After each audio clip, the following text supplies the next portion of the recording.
Olá, pessoal. Vamos tratar aqui agora dentro do direito de vizinhança, dentro das limitações legais do direito de propriedade, das emissões. E aqui nós vamos fazer de uma forma diferente, como eu já havia prometido desde o início do semestre. Aqui nós vamos partir de um fragmento do digesto, de uma fonte romana, uma fonte, aliás, muito famosa, como a gente vai perceber, do jurista Ulpiano, que está no Digesto 8585. Livro oitavo, título quinto, fragmento oitavo, parágrafo quinto. Aqui vocês têm o texto em latim e, em seguida, uma tradução minha. Vamos lê-lo juntos. Aristo dá um parecer a Cerelius Vitalis, em que ele defende a opinião que fumaças de uma fábrica de queijos que atingiriam prédios localizados acima dela só seriam permitidas caso houvesse uma servidão. Vamos parar por aqui, porque aqui nós temos já diversas informações. Primeiro, Aristo é um jurista. Tá? Aristo é um jurista anterior ao Ulpiano, famoso, em que e o Ulpiano aqui está contando essa história, que Aristo deu um parecer a Cerelius Vitalis, que nós não conhecemos, mas que provavelmente contratou o jurista Aristo para dar um parecer, que diz o seguinte: fumaças de uma fábrica de queijos que atingiriam prédios localizados acima dela só seriam permitidas caso houvesse servidão. Bom, então aqui a gente já tem o problema central aqui do nosso fragmento e da nossa matéria, né? Fumaças de uma fábrica de queijos. Primeiro a gente precisa lembrar que uma fábrica de queijos em Roma tem um cheiro insuportável, tá? Então não dá para ficar do lado, para morar do lado de uma fábrica de queijos. E aqui ele já está dizendo que então não seria permitidas essas fumaças de uma fábrica de queijos, a não ser para o caso de uma servidão. Tá? A servidão nós vamos ver ainda um pouco mais para frente, ainda dentro dos direitos reais, né? Mas numa servidão nós teríamos um prédio dominante que poderia fazer alguma coisa sobre um prédio serviente. Né? Prédio é sinônimo de imóvel para o direito. Então, aqui não é o caso, tá? Ele só está aqui dando uma possível solução, que houvesse uma servidão. Não tem. Aristo explica ainda, e de um terreno localizado acima de outro, não se pode levar nem água, nem outra coisa para o terreno de baixo. Aqui a gente percebe bem a técnica jurídica romana. Por quê? Ele está usando um caso semelhante, tá? Já conhecido, né? O caso de jogar água num terreno do outro. Então já se sabe que não pode um terreno que está acima do outro jogar água, né? Deixar escorrer água da chuva, por exemplo, sem que não tivesse uma permissão. Né? Então não pode nem jogar água, nem jogar pedra no terreno vizinho do lado de baixo. Frase fundamental aqui. Em seu próprio terreno, pode-se fazer tanto quanto não haja influências em terreno estranho. Então, aqui é um princípio fundamental do direito à propriedade. No próprio terreno, se pode fazer o que quiser, desde que não haja essas influências e emissões em terreno estranho. Fumaça é como a água, uma emissão. Então, aqui ele está enquadrando o caso da fábrica de queijos. Por isso, o proprietário do terreno localizado acima do outro poderia mover uma ação contra o do terreno inferior, tendo como conteúdo, aqui eu acrescentei para ficar mais claro, que ninguém tem o direito de agir assim. Alfenos escreve, um outro jurista, ele acrescenta que se poderia mover ação, que o outro não tem o direito de extrair pedras no seu terreno, de forma que lascas sejam lançadas no meu terreno. Então aqui ele está citando um outro caso, que é um outro jurista, Alfenos, e citando um outro caso semelhante. Né? Não se pode extrair pedras de um terreno de forma que lascas sejam lançadas no meu terreno. Aí voltamos para o nosso caso. Por isso, Aristo diz que aquele que arrendou a fábrica de queijos da cidade de Minturne. Aqui só um parênteses. Não é relevante aqui porque a gente vai tratar. Né? Mas aqui ele está, no caso concreto, a fábrica de queijos tinha sido alugada por alguém. Aparentemente é o nosso Cereus Vitalis aqui. Poderia ter suas emissões de fumaça proibidas pelo vizinho de cima. A cidade, entretanto, seria responsabilizada pelo contrato de arrendamento. E contra aquele que causou a emissão de fumaça, poder-se-ia mover a ação na forma de que ele não tem direito nenhum a essas emissões. Bom, então aqui a gente pode inferir diversas outras coisas. Provavelmente quem contratou o Aristo, o nosso Cereus Vitalis, era aquele que arrendou a fábrica de queijo da cidade de Minturno. Ele então alugou essa fábrica, né, para poder produzir queijos, obviamente. Né? Então, se ele não vai conseguir produzir queijos porque o vizinho vai poder entrar com uma ação contra as fumaças dele, a cidade então vai ter que ser responsabilizada dentro do contrato. Tá?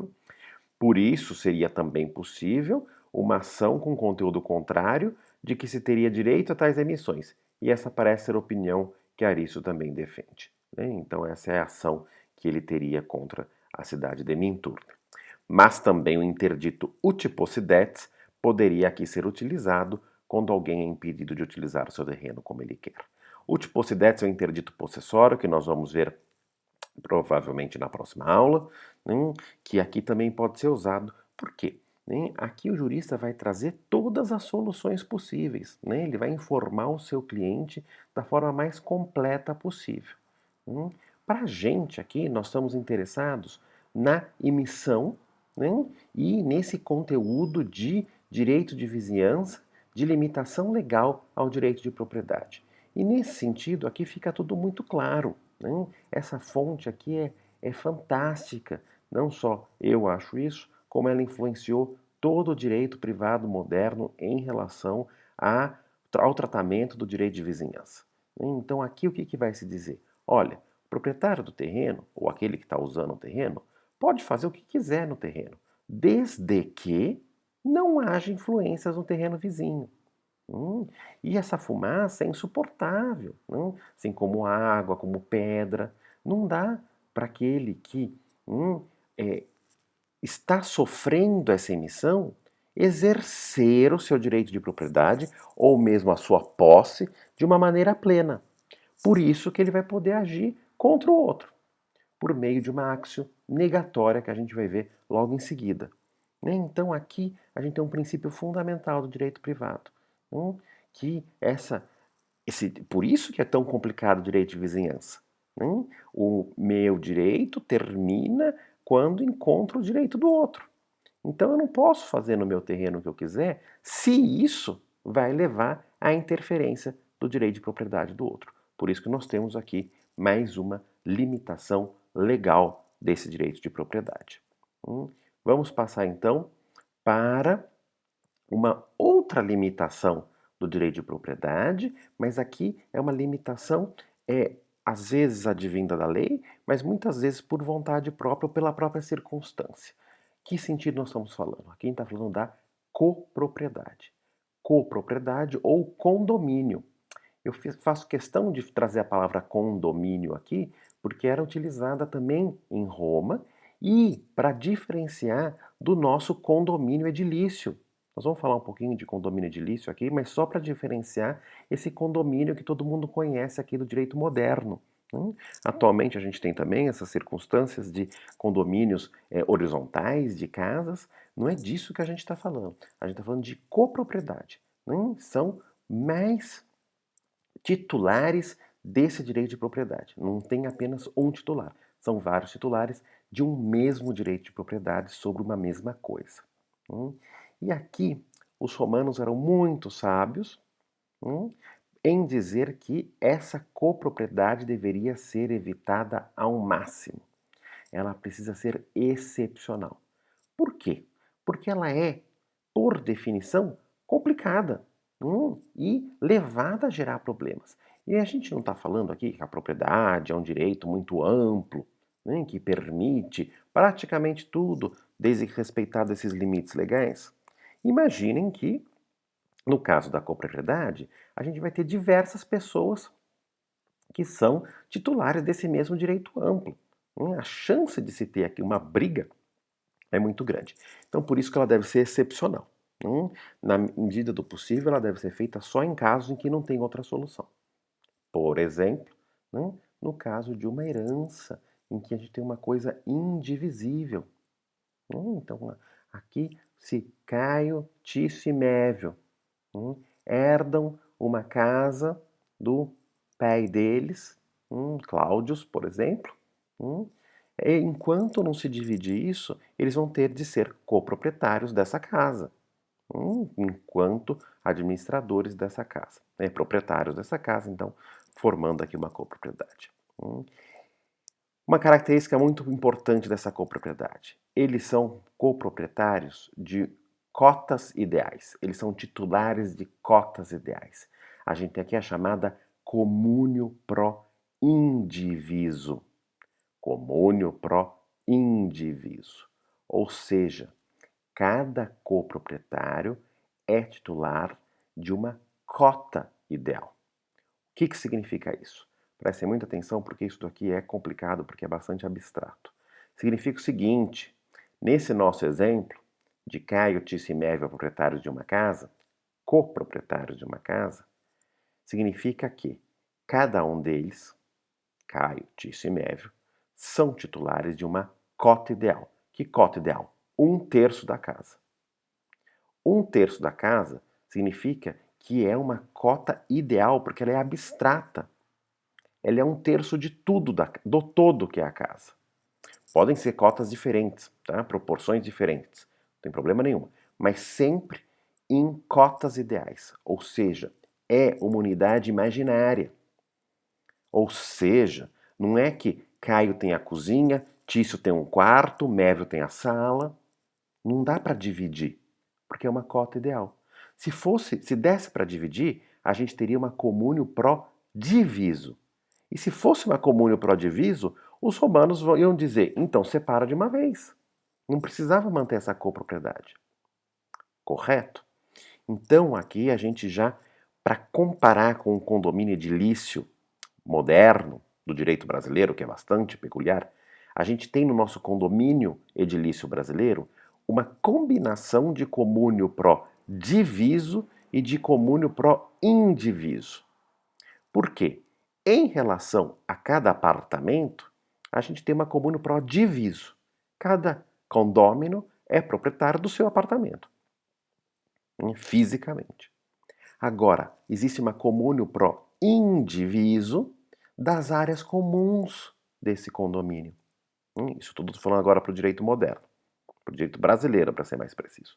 Então, as áreas de lazer, cada condômino é proprietário de uma cota ideal.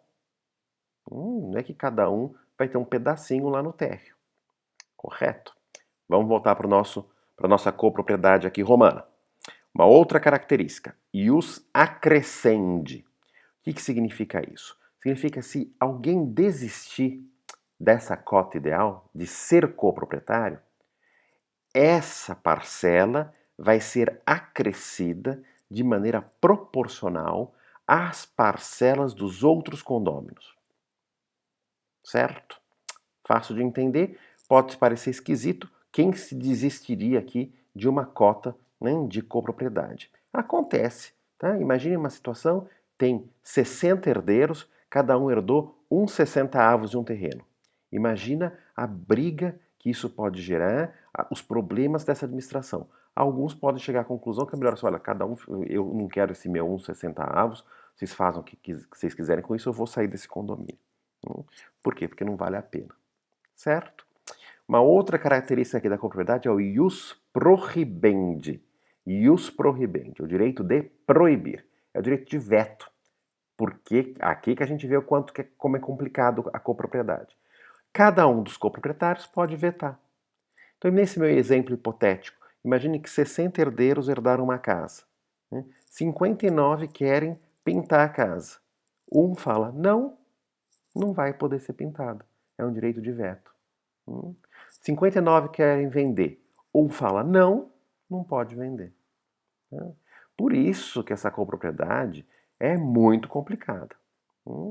Só que ela tem sempre uma solução, que é a chamada actio comune dividundo. Axio comune dividundo tem como titular qualquer um dos coproprietários. Qualquer um deles pode entrar com essa ação, né, e pedir o quê?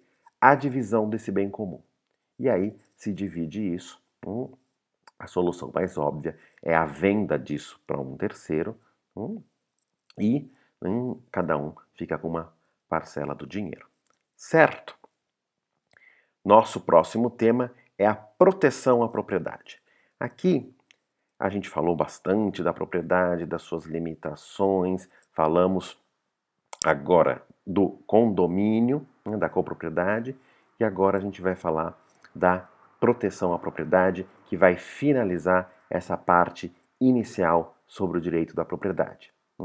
Como que vai ser protegido o direito de propriedade? A ação mais importante, mais óbvia, uma das ações mais importantes que a gente conhece de direito privado é a reivindicatio, que nós temos em português esse termo.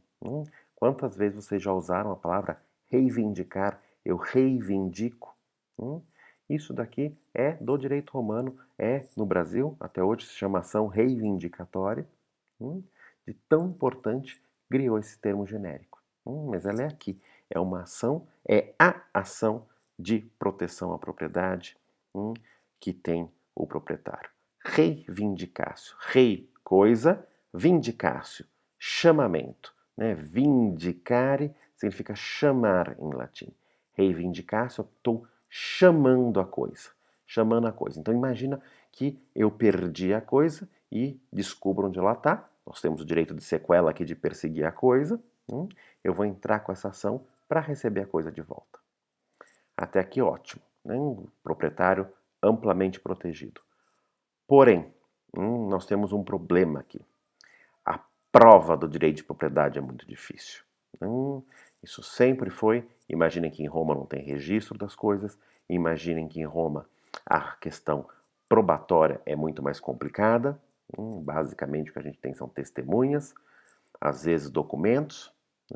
Então por isso que essa prova da propriedade é tão difícil que recebeu esse apelido, esse nome aqui nas fontes romanas de probatio diabolica, porque é tão difícil de provar quem que é o proprietário. Ou seja, a reivindicatio é fortíssima, porque ela vai proteger o proprietário sempre, onde quer que a coisa vá, o proprietário sempre vai ter essa proteção, porém, ele precisa provar que ele é o proprietário. Uma outra ação de proteção à propriedade é a axio negatória, que a gente aprendeu na prática o que ela é, nos casos de emissão. Com a axio negatória é que aquele vizinho acima da fábrica de queijos vai entrar com essa ação para proibir a emissão de fumaças. Por quê? Porque ele nega, essa axio nega o direito de propriedade do vizinho, o outro direito de propriedade, o exercício desse outro direito de propriedade para proteger o meu direito de propriedade.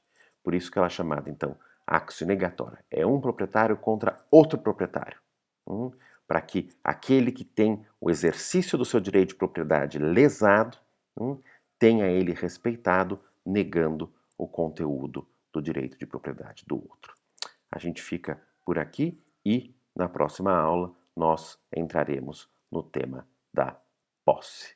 Muito obrigado.